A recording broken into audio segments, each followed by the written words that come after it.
Hey y'all, it's Amanda. Welcome back to my channel. So today I'm going to talk to you about my reading goals for 2022. I went ahead and made these goals back in January, but I did just start my channel last week, so I want to go ahead and be able to share those with you on a video today. So this year I want to read 40 books. So last year I read 28 books, 2020 was 31, 2019 I read 10, 2018 was 18, 2017 was 55, and 2016 was 16.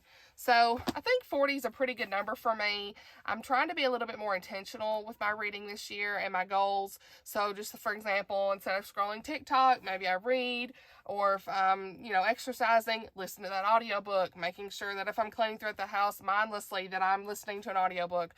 So like I said, number one goal, read 40 books. That's the first thing. So for my goals this year, I actually wrote down several goals in this notebook here. This is kind of like my reading journal for the year. And so back in January, I made this goal notebook. And this is from Amanda Lee, her shop. She sells bullet journals and different notebooks. So I got that from her shop. And so I'll just go ahead and kind of show you, when you open it, it's got my name in here and everything. In this notebook, I just put some stickers throughout and doodled some different, made some notes here about the goals that I have for the year. So I want to read 40 books, like I said, Kindle and physical books. So I just want to kind of go through what I have already and try to read what I own. I do want to try to read more of what the books that I own, because the majority of my books that I own, I have not read. So I want to try to at least read the books that I own. I also have a goal to listen to the audiobooks that I have in my library. So I've had an Audible subscription for quite some time, for several years. And so I have so many audiobooks that I've not listened to. And I just want to try to prioritize those that I own. So if you have any recommendations on audiobooks, please leave those in the comments below. I'd love to hear your recommendations, so that can help me be able to spend some of those credits that I have, so I can actually cancel that Audible subscription and just focus on the ones that are already in my library today. Another goal, I want to complete a readathon. I know sometimes, many times I have intentions in the past of doing a readathon and I never do it. So now that I have this YouTube channel, maybe I'll actually be more motivated to do a readathon and make a vlog for it or something like that. So I'll be keeping an eye out for different readathons for the year. I also want to read one classic. I have several classics on my shelves, and I've never read a classic. Well, I guess I've read Alice in Wonderland, but other than that, I've not read any classics. So the one classic that I really want to read is Pride and Prejudice. So I've never read this. I've never even watched the movies or anything. I know very little about Pride and Prejudice other than Mr. Darcy. So that's a goal I have, is to read a classic, and hopefully it is Pride and Prejudice. I've picked it up several times and then I always put it down. So hopefully I'll be able to get to read this. For 2022, what books do I want to read? It's just kind of hard. I don't really have like a 2022 TBR. I did have a goal of finishing that Outlander book 9. I've already done that. I do want to read Pride and Prejudice, but generally I'm kind of a mood reader, so it's hard for me to say exactly. I've made TBRs in the past and I never stick to them. I need to just stick to at least 3 books. Like if I do a TBR video for the month, I just need to kind of be very general and say I may want to read these. These are kind of what I have my eye on, but don't necessarily know if I'm going to get to these specifically, or maybe just do 2 or 3 or 4 in a group, but don't say I'm definitely going to read these this month, because I'm just such a mood reader that I end up picking up different things throughout the month and I never stick to that TBR. So for the whole year, I really don't have a specific TBR that I want to read. There are several books I have my eye on, but like I said, for my shelf, and I think, I want to read that this year, but not necessarily 100%. If I don't get to it, it's okay. I really want to try to read at least 10 books from my physical shelf. And I want to at least get through 10 of the audiobooks that I have already purchased. If I do more, that's great. I'd love to do more than that. But so many times I end up buying a new Kindle book or downloading it from the library, and I've already purchased these other books. So it's like I need to actually read what I already have. So at least 10 audiobooks I already own, and at least 10 physical books that I already own. One goal that I have for this year is I want to make sure that I can read through some of my book of the month books. I have at least 12 books over here that I've only read 2 of those. So I kind of want to go through them. I'll probably unhaul some of them because when I look back, there's some I probably will not want to keep. I may not be interested in the content as much anymore.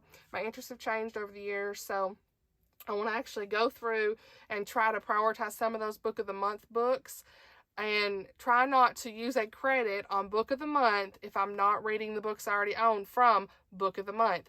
So I want to try to do that. The other thing is I have a lot of Owl Crate books. I did Owl Crate back in 2017, 2018 when I first started watching Booktube and everybody was hauling those books and I was really into young adult books. I want to focus on more Christian fiction and more clean reads than the young adult books that I have from on my shelves from many years ago.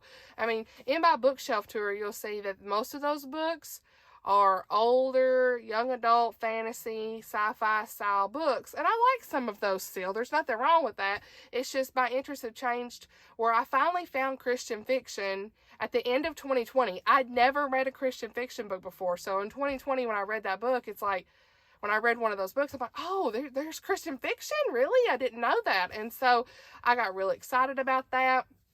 And so kind of found some of those. And then I found people on YouTube that actually talk about Christian fiction. I thought, wonderful. We have a community out here that talks about Christian fiction. That is so hard to find on Booktube. So just knowing that and all these different books, I've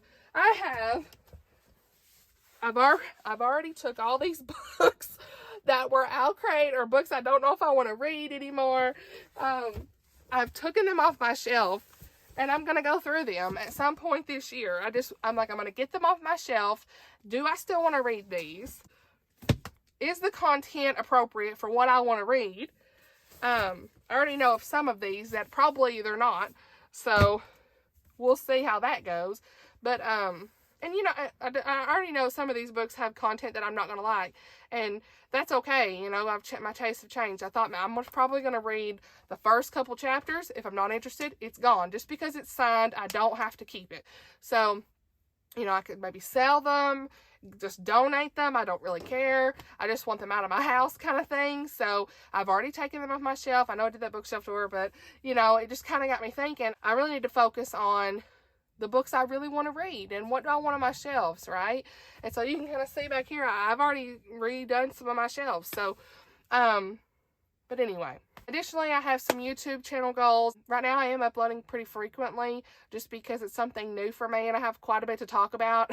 But as I go on, I probably, you know, just have a constant upload schedule or whatever that is for me. But I do want to try to just continue to grow my channel and put content out here as well. So, and just be part of that faith community and Christian fiction community as well. So for 2022, my word of the year. I always try to do a word of the year. Do you do that? What is your word for the year?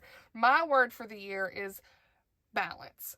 And honestly, I've struggled with balance for quite some time, especially in the past year. It's just, I have so many interests. I like to read. I want to try to get back into exercising because I love riding my bike. And then I want to try to read the Bible and do my Bible studies and Bible journaling. But those are my interests. But as a mom, I don't ever have time to dedicate to those things unless you get up early or stay up late kind of thing. I want to find balance in life for my hobbies, family, work, faith, and friends. And I also wrote down refocus. I want to refocus my mind on those goals.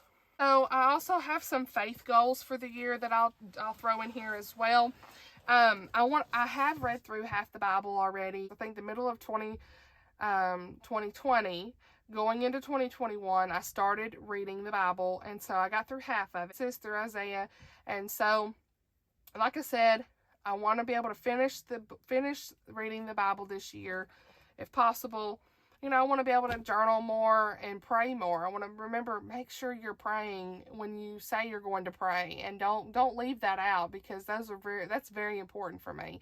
And so there's so many times that I just forget or I just don't prioritize prayer. There's so many times that I don't prioritize prayer that I need to remember to do that. So that's pretty much all I wanted to talk about today. What are your 2022 goals for reading, faith, whatever that may be. What are those goals for you this year? I'd love to hear about that in the comments below. Thank you all for watching. I really appreciate your support as I continue to work on my channel. Thank you all for that.